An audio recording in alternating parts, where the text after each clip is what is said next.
Human beings, for some reason, find themselves drawn toward conspiracy theories. Or better yet, why do we believe anything? How can we believe anything? How does one discern what is true or not? Or does it even matter? Are there certain evolutionary traits that help us navigate a life that leaves us vulnerable to accepting untrue beliefs? Are we taught magical thinking? Or in other words, making attributions to unseen forces and yet rejecting explanations from the observable forces surrounding us? As humans do, we feel so inadequate. As we swim in this mess we call life, we need a belief system that explains why the world is the way it is, and dark forces are manipulating the world against us. Now, conspiracy theorist researchers categorize people into two areas: intuitionist and rationalist. The intuitionist relies on their gut feelings rather than on scientific research. So why bother when you can just believe whatever you want? Instead, the rationalists rely on the observable world, the scientific method, repeatable results, and proven over time.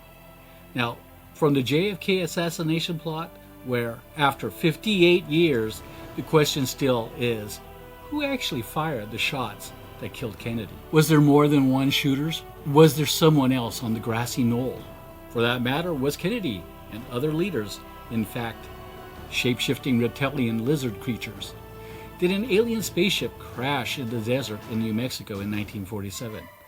For that matter, did we actually even land on the moon? We'll get back to this one in a bit. Or was the moon landing fate just to beat the Russians? Why was the Apollo 11 moon landing cut off for a couple of minutes? Was it just a regular line of sight communications blackout? Or was there a feed intentionally cut, as some have claimed, because Armstrong and Aldrin found something?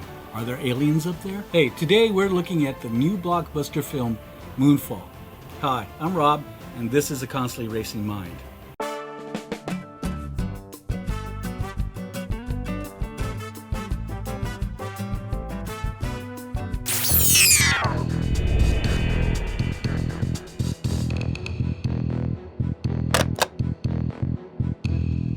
Conspiracy theories are resistant to falsification and are reinforced by circular reasoning, both evidence against the conspiracy and the lack of evidence for it reinterpreted as evidence of its truth. Now, making the conspiracy a matter of faith rather than something that can be proven or disproven. According to current scientific opinion, most conspiracy theorists are not abnormal. Now, that is because their views are based on cognitive characteristics that are neurologically encoded in humans and likely have deep evolutionary roots, such as inherent inclinations toward anxiety and agency detection. Conspiracy theories have a long history of prejudice, propaganda, witch hunts, wars, and genocides. As a result, they are frequently held in high regard by terrorists. They have been cited as justification by individuals like Timothy McVeigh and Anders Breivik in countries like Nazi Germany, the Soviet Union, and Turkey. The Oxford English Dictionary defines conspiracy theory as the theory that an event or a phenomenon occurs due to a conspiracy between interested parties, specifically a belief that some covert but influential agency, typically political in motivations and oppressive in intent, is responsible for an unexplained event. Now, who do we blame for conspiracy theories? The YouTube algorithm? Nope. Even since the Middle Ages, conspiracy theories have been floating around like any bad story, trying to tell a particular story to a specific audience within a particular time to set a mindset that, while not factual, does explain the world around them or motivates people to their own political views. Conspiracy theories have been around since human beings have been walking the earth. For example, there's something called blood libel. It's a centuries-old false accusation that Jews murder Christians, particularly Christian children, to use their blood for ritual purposes. It doesn't, by the way, there's no such thing. Such as baking Passover matzah, unleavened bread, with their blood. The ritual murder charges is another name for it. Despite Jewish denials and public repudiations by the Catholic Church and many secular institutions, the blood libel has persisted since the Middle Ages. Now, blood libel has often resulted in mob violence and pogroms and the annihilation of entire Jewish towns. The Jews were tortured until they confessed to horrific crimes, even though there was no evidence that they had anything to do with the missing children. Some Christians believe that the 4 glasses of wine consumed by Jews at Passover Seder ceremonies were actually blood, or that Jews blended blood into, what do they call them? Hamantatzen? I blew that word. Sweet pastries consumed during the Jewish holiday of Purim. Conspiracy theories have grown mainstream in the media. The internet and social media emerging as a cultural phenomenon of the late 20th century and early 21st centuries as well. They are widely held beliefs worldwide, with some even being accepted by the majority of the people. Now, these false ideations are hard to die. They pop up all of the time. Now, as a matter of fact, do we wallow in them all the time? Some of these theories lead to violence and destruction. For example, today, some rail against 5G, and not only does it transmit cancer, but it also transmits COVID-19 to people. Or, you guessed it. Not all of these conspiracies are harmful. Is the real McCartney dead? Or was he replaced by a lookalike who not only could sing, play bass, left-handed, continue to write amazing killer songs, and is still alive today?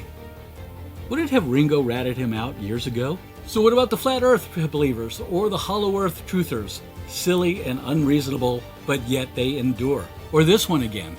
How about the moon landing was faked? This one has been around since the early 70s, and the film Capricorn 1 didn't help either. Nor did the documentary about Stanley Kubrick actually help either. Here's one. William Shakespeare was not, in fact, the author of the plays attributed to him. About 10 years ago, a movie came out exploring this theory. The film is about Edward de Vere, the 17th Earl of Oxford, a favorite of Queen Elizabeth I. Now, de Vere was a well-educated, he was a playwright, he wrote plays for the Queen, and a European traveler. Now, as you may know, many of Shakespeare's plays are retelling of older stories. Quick example, Romeo and Juliet is an older story. Probably from the 1562 Arthur Brooks Italian tragedy, the tragedy's history of Romeus and Juliet, which may be an even older story told on the mainland of Europe. So much for conspiracy theories, but they play a large part in the creation of today's film, Moonfall. Now, the man who wrote and directed the film is our modern-day master of disaster, Roland Emmerich. Now, Emmerich was born in Stuttgart, West Germany, and raised in Sindelfingen, a neighboring town. He traveled widely around Europe and North America as a child on holiday and paid for by his affluent father, Hans, the founder of a garden machinery manufacturing company. It helps when your dad has money. He enrolled in the University of Television and Film in Munich in 1977, intending to becoming a production designer. However, and like many of us who in 1977 was changed forever, he opted to enroll in the school's film director program after seeing Star Wars. In 1981, he was required to make a short film for his final thesis, so he developed and directed The Noah's Ark Principle, a full-length feature exhibited as an opening film in the 34th Berlin International Film Festival in 1984. Oh, by the way, George Lucas's school film was a short version of THX 1138. Now, he co-founded Centropolis Films Productions, now Centropolis Entertainment, with his sister, producer, Ute Emmerich, in 1985 and directed his first major film, Joey, in 1986. He went on to direct the comedy Hollywood's Monster in 1987 and the science fiction feature film Moon 44 in 1990. Now, these films were exclusively released in theaters in and around the director's home country, although Emmerich filmed them in English and deviated from traditional German techniques to appeal to a broader audience. For the action film Universal Soldier, Emmerich was hired to replace director Andrew Davis in 1992, and the picture was released. In 1994, Emmerich decided to explore the ancient alien theory phenomenon with Stargate. Now, the plot revolves around a Stargate, an ancient ring-shaped device that produces a wormhole, allowing travel to another Stargate elsewhere in the universe. Now, the film's central plot investigates the possibility of extraterrestrials influencing human society. Ancient humans were slaves to their alien overlords to mine a precious mineral for an alien who developed the ancient Egyptian culture. Now, it broke the record for the highest grossing opening weekend for a movie released in October. It was also a commercial triumph beyond the expectations of most film industry insiders, and it launched a hugely popular media franchise. Now, Independence Day, a 1996 alien invasion film, which was the first to gross $100 million in less than a week, and became one of the most financially successful films of all time, at one point being second highest grossing worldwide. Now here, Emmerich takes on Area 51, that there was a crashed alien craft, that the U.S. has recovered after World War II, and that the aliens are back to invade our world. Now, the film had great iconic characters like Will Smith, Jeff Goldblum, Bill Pullman, Vivica Fox, and Randy Quaid. Honorable mentions to Mary McDonald, the future president of the colonies, as the wife of Pullman's President Whitmore. Now, while over-the-top action and performances to match, Independence Day is always a fun watch. Now, I'm going to skip Godzilla. You know, the one with Matthew Broderick and Jean Reno. The monster film is not relevant to our current discussion. Now, I'm also going to skip Mel Gibson's The Patriot, as Emmerich did not write it, and not much of a conspiracy theory involved here. However, in 2004's Smash, The Day After Tomorrow, which Emmerich returned to directing a visually heavy adventure, this time about a swiftly approaching ice age driven on by impacts of global warming. Along with Harold Closer, they based their idea on the book The Coming Global Superstorm by Art Bell and Whitley Strieber. Now, Art Bell for many years hosted the Coast to Coast radio show out of his house in Pahrump, Nevada, and was syndicated across the United States. I used to love that show. Like George Noory, his successor, he followed conspiracy theories, but it was all in fun as far as I'm concerned. On the other hand, Strieber is known for his books on aliens. While global warming is not a conspiracy theory, it does highly exaggerate its effects and timing, speeding it up from years to weeks to days. Now, 10,000 BC, a film about the voyages of a prehistoric clan of mammoth hunters, was directed by Emmerich in 2008. Now, the film involved the last group of individuals from across the sea who had escaped the collapse of an advanced civilization. They keep primitive man as slaves in captivity. You can see a smidgen of Stargate ancient alien ideas from this film. Now, Emmerich directed 2012 and 2009. Now, this is an apocalyptic disaster picture based on the conspiracy theory that the ancient Mayans predicted the world's end on December 21st, 2012. It's now 2022, and guess what? We're all still here. However, despite negative reviews, the picture became his second highest grossing feature after Independence Day, of course, and was well received by audiences. Now, it is said as a director, Emmerich often completes a large-scale film in a shorter time frame and on a cheaper budget than other directors. Now, in October 28, 2011, he released the film Anonymous. Now, I mentioned this film at the beginning of this presentation. You know, about who really wrote Shakespeare's plays. But going deeper, it's a historical thriller because it's about who will succeed Queen Elizabeth I and the battle of those who want a say in the whole matter. The Tudors on one side, the Cecils on the other side, and the Queen is in the middle as a framing story around the whole Shakespeare thing. Not even going to mention White House Down, Stonewall, Independence Day Resurgence, and Midway, just because. Now, this leads us to today's film, Moonfall. Now, if you read the film's summary, it goes something like this. A mysterious force knocks the moon from its orbit around Earth and sends it hurtling on a collision course with life as we know it coming to an end. But of course, we know there is more to it than that. So this is where I'm going to sound the alarm and cry. Spoiler alert. So, like most films, we find our main characters in the middle of doing their jobs, when of course something amazing happens. In Emmerich's pictures, it could be the discovery of something phenomenal, like the discovery of the Stargate, for example, or something horrific as the polar ice caps cracking and falling into the ocean, or solar storms that are causing the Earth's core to heat up. Now, in Moonfall, we can see scenes reminiscent of Gravity. Two astronauts making repairs on some equipment in space with the Earth, the Moon, and space as the backdrop. Breathtaking, isn't it?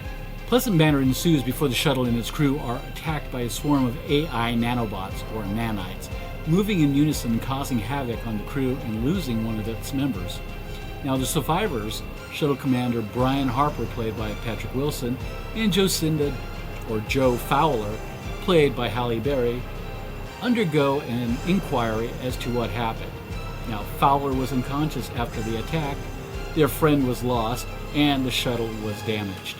Harper manages to land the craft safely, however, but NASA insists it was a solar flare, and Harper, who they say acted negligently, and is now disgraced. Now, 10 years later, our two protagonists have moved on with their lives.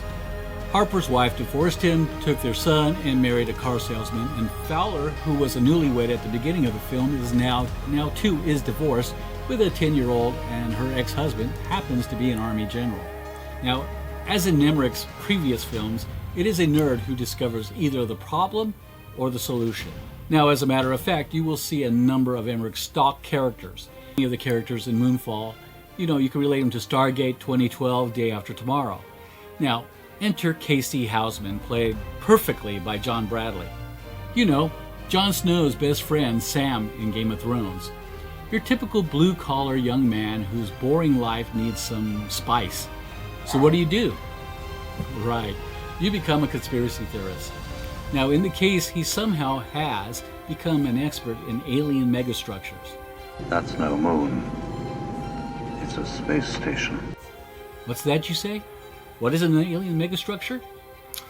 And impossible as that sounds, Casey has amassed a small following of tin hat individuals who, like him, have a basic high school education, I think.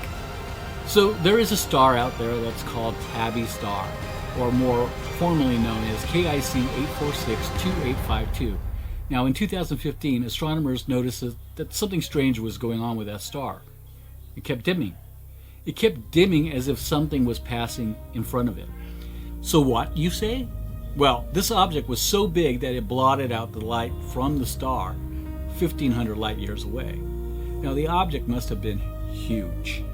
While the scientists were brainstorming, they considered a swarm of comets and, of course, an alien megastructure.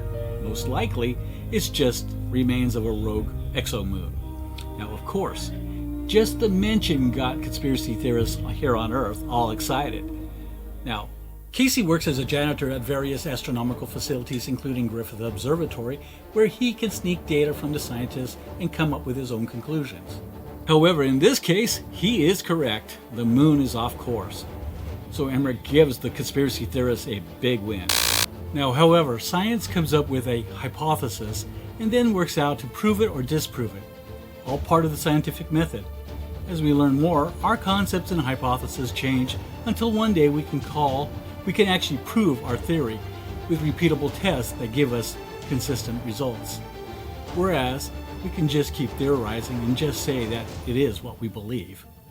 So Casey finds a way to meet Harper and convince him that the moon is heading our way. Not only that, but it's not just a dead rock in space. In fact, it's an enormous structure that are more or less like a cage around a captured star. Now, the small white dwarf star is the energy source for this artificial structure.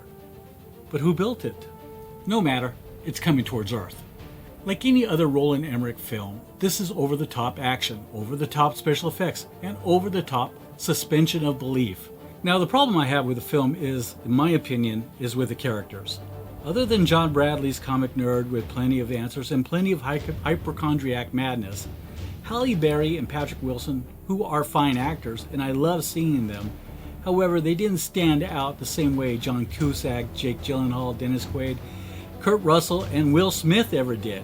Bradley's Houseman falls in line with James Spader's nerdy Egyptologist, or Chiwetel Ejiofor's character in 2012, or Dennis Quaid in Day After Tomorrow, or even his cousin Randy in Independence Day, or Woody Harrelson also in 2012, as the folks who sound the alarm at the deaf ears of the bureaucracy of government officials who basically just turn a blind eye. Now, a lot of my issues with them is not enough interaction between the main characters and the supporting characters.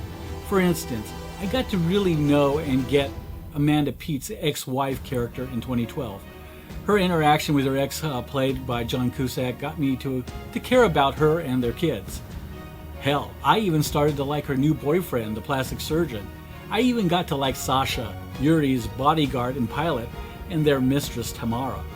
Now, in The Day After Tomorrow, we got to know Jack, Dennis Quaid's friends, and we got to know Jake Gyllenhaal's friends in the movie and his new acquaintances. We cheered them when Jack rescued his son. We also cheered when Gyllenhaal was also able to keep his friends safe. Now, in Moonfall, we really don't get to know Brian Harper's wife much, but we do get to know a bit about his son in the subplot where he and Fowler's kid and Nanny meet up with his mom, stepsisters, and stepdad, played by Michael Pena, who either owned a Lexus dealership or worked there, apparently making good money. Either way, he is the affluent new husband. Now, I wasn't too surprised when he met his end. For the kids, I felt nothing. No dialogue, no intense close-up of their teary faces. Nada. And I think in Roland Emmerich's past films, he kept the stories on the people. In Independence Day, we got to know Russell Case's kids. We know crazy Randy Quaid's character. We got a good dose of Jeff Goldblum's character's dad, Julius, played by Judd Hirsch. Other than Harper's oldest son and maybe Fowler's nanny, we don't get much interaction with the rest of the cast at all. There weren't a whole lot of random character reactions as the moon was invading Earth's atmosphere.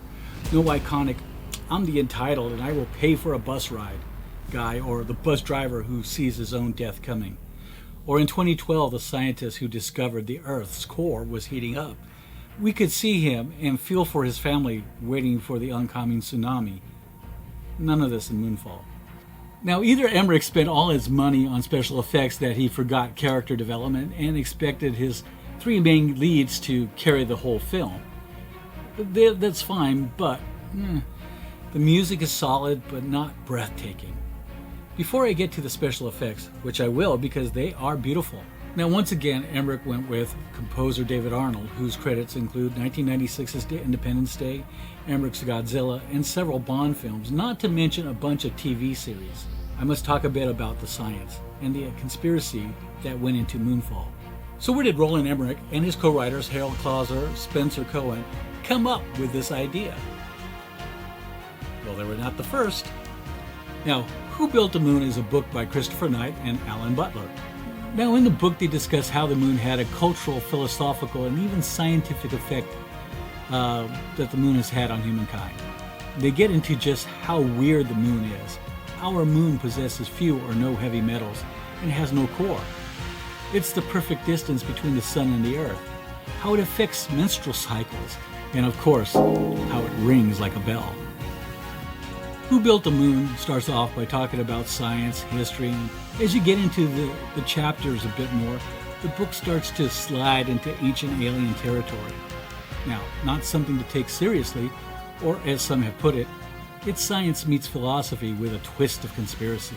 Of course, those who tend to drift towards conspiracies love books like this, as I do with material like this as well. Take it with a grain of salt and for entertainment purposes only. And with Moonfall, you should too.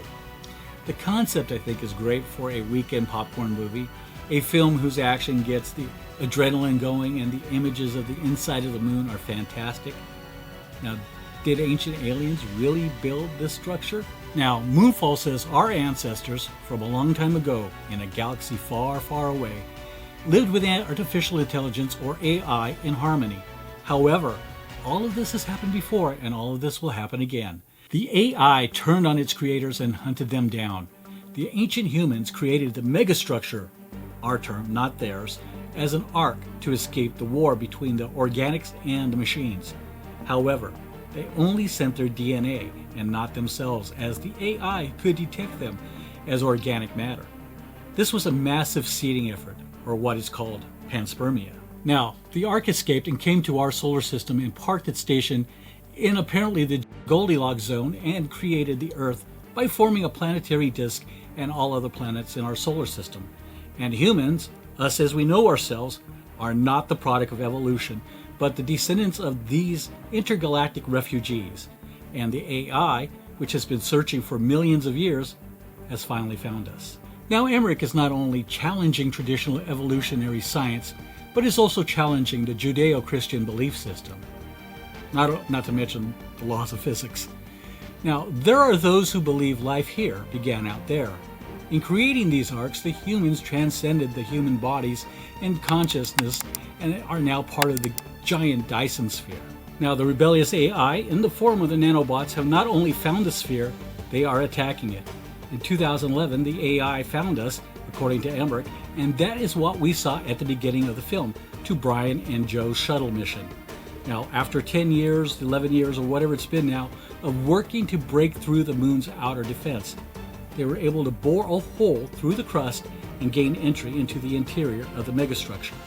Now, within the moon's structure, the nanobots blotted out the captured white dwarf star that powers the alien core, causing the moon to lose power, and which throws off the gravity, and the moon starts falling toward Earth. The nanobots are smart, trying to get a 2-for-1 shot by having the Earth crash into the moon. Not bad, huh? Now, Houseman found a way to leak all the information he has gathered online around the same time that NASA has figured out that the moon has left its orbit and is heading our way.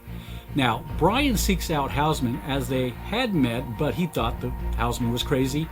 Now, and finally, by this time, Joe at NASA was also aware after her boss, the NASA director, holds a press conference and she confronts him about it with his "don't worry, all is fine, nothing to see here" press conference.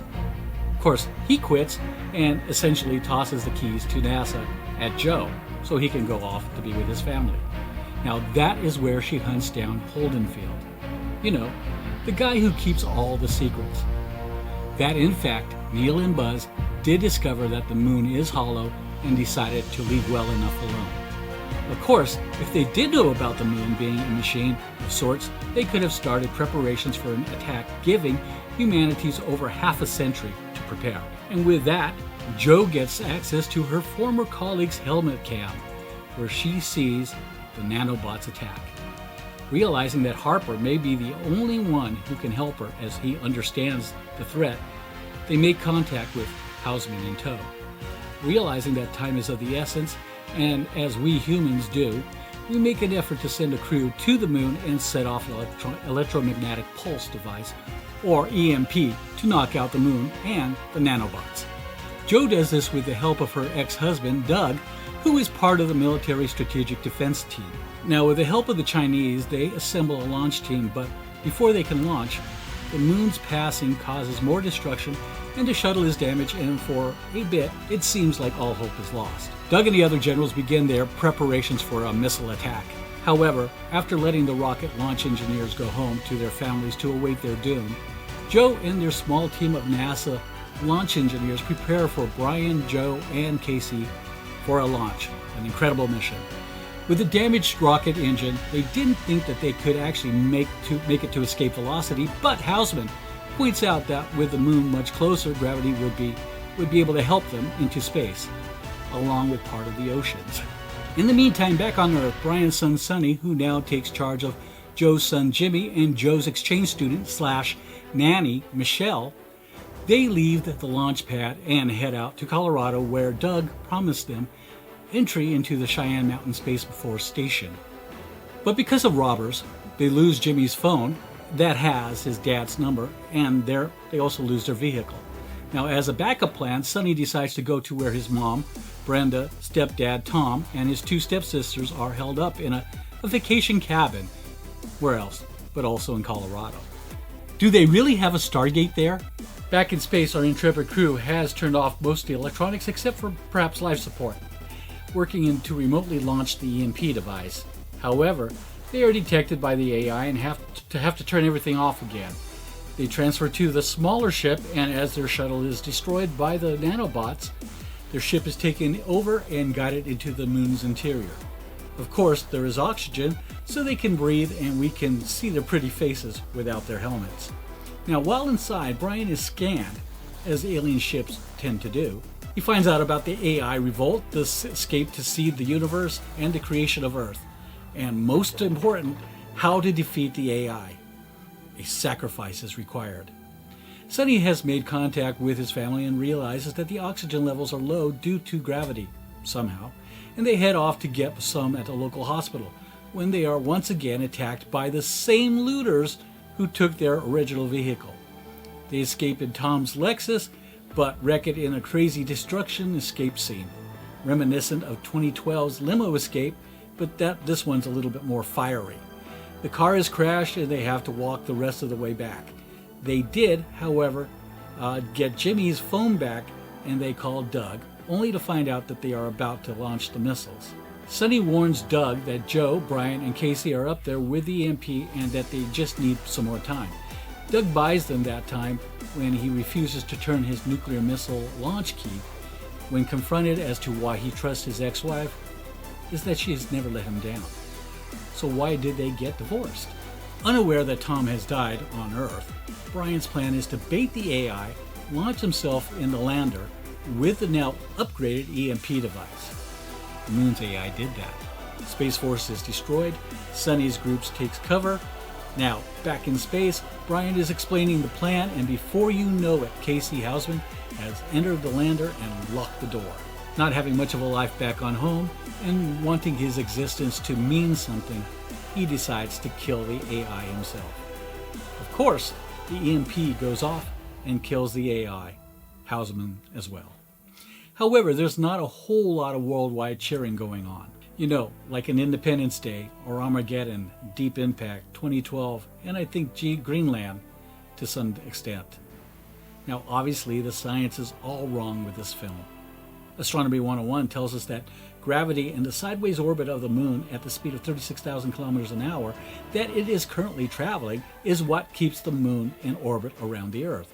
The nanobots apparently had to slow down the moon enough to cause the gravity of the Earth to pull it down towards us.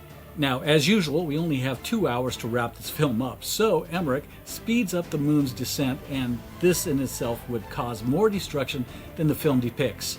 The stress of the floods of high tides and water returning to the depths of the ocean would start ripping the tectonic plates, and more earthquakes would kill millions, if not billions, of people.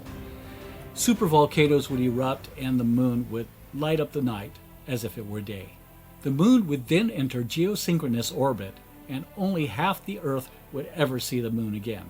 Both the moon and the Earth would elongate into more of an egg shape, and upon hitting the Roche limit, the moon would disintegrate and form a ring around the Earth. However, in the film, we are left with an extremely close moon, devoid of its rocky moon crust, and Brian and Joe meet up with their families. Inside the moon, Houseman is recreated, sort of like the replicator in Star Trek. The moon tells him that this is only the beginning.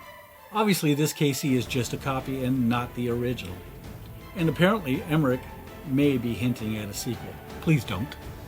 So is Moonfall worth watching on the big screen? I would say so. The destruction is glorious and the theater's sound system booming into devastation all around. I can't see why you wouldn't.